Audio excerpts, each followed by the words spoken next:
Okay. Show me. Hi there guys, welcome back to the DHK channel for a long-term review of this, the DHK Hobby Optimus XL, a 1/8 scale 4-wheel drive racing buggy. Now in this video I'll show you some driving footage of one of my bash runs with this car. I'll tell you what I broken on the car, what I like about it, what I dislike about it, and what I think of its price.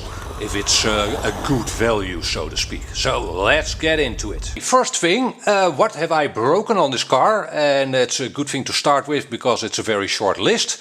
I have broken one wheel. I ran the car sideways into a concrete side curb and that snapped the wheel. I had actually expected to damage the suspension arms in that crash, but only a wheel. Now I've also ran my first set of tires to them almost being slicks. Yeah, that happens, right? The compound of the stock tires is reasonably hard, so they aren't very hard wearing. They don't wear out as quickly as real racing tires, but yeah, eventually you'll run them flat, of course. So this is my, I got these in a week ago or so. This is my second set of wheels and tires, and that's the only thing I've replaced on the car actually.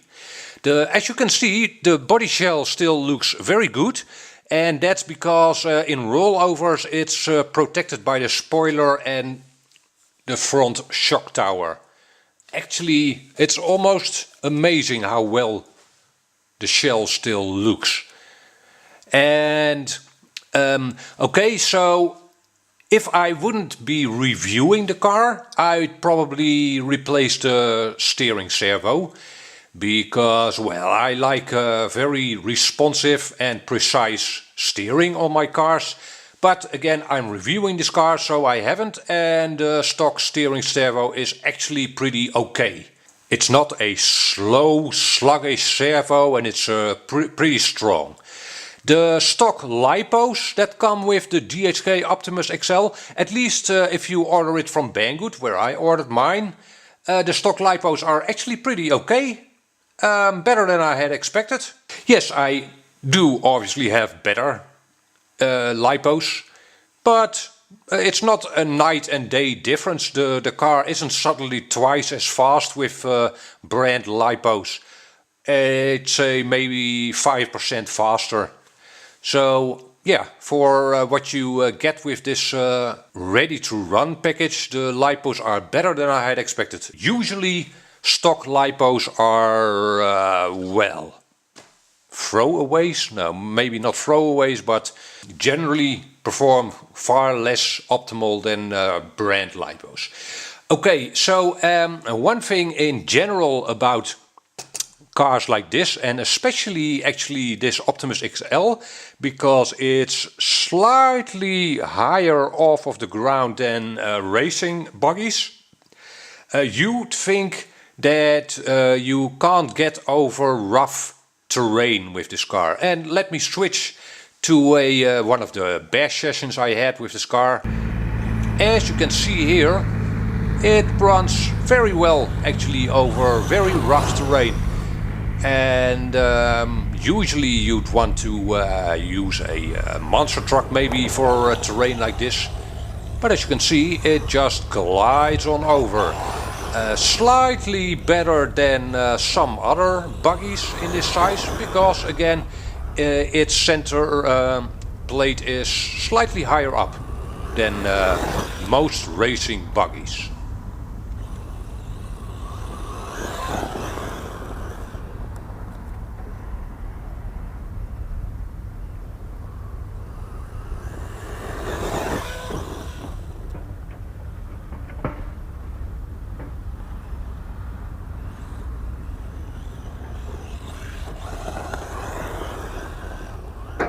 Okay, so that works out pretty well, and that's actually also why I very much prefer buggies over any other kind of car. These are my favorite kinds of cars.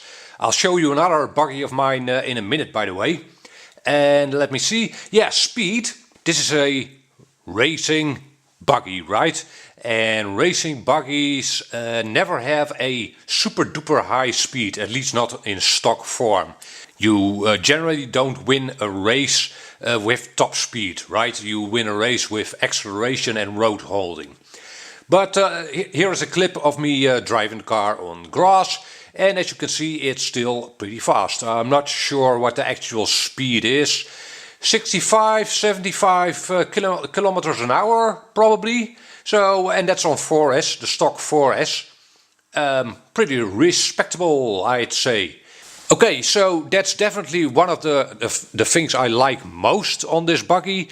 First of all, it's very durable. It's proven to be durable, and it handles very well, as most buggies do, because their center of gravity is low, especially compared to, say, monster trucks, right? Okay, what more can I tell you about this car? Yes, value. Obviously the price could have changed by the time you're watching this video, so check out the link in the description down below to see what the current price is. Actually, let me bring out my favorite RC car.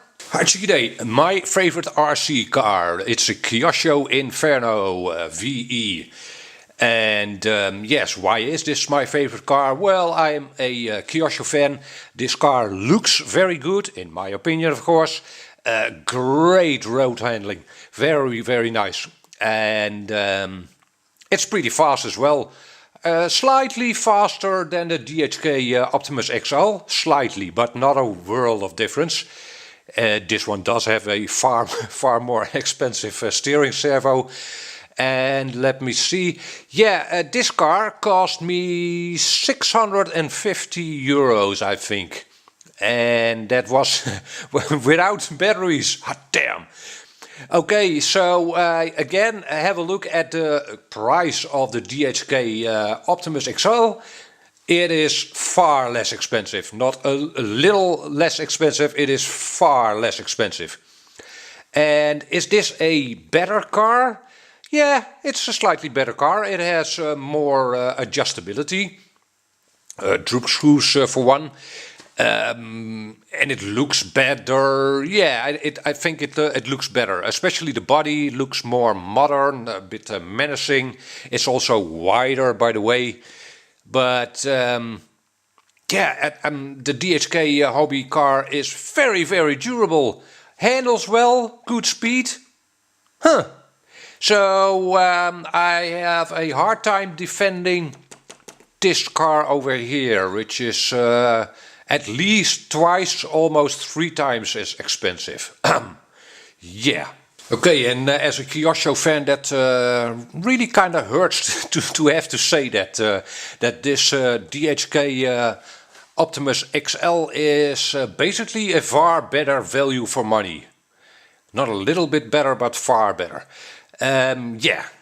Parts availability, parts are available. I'm not sure if, for instance, in 3-4 years, if the parts will still be available. I can't tell you. At this moment, parts availability of this car is good. Okay, let me end with a negative and a little bit of a personal thing.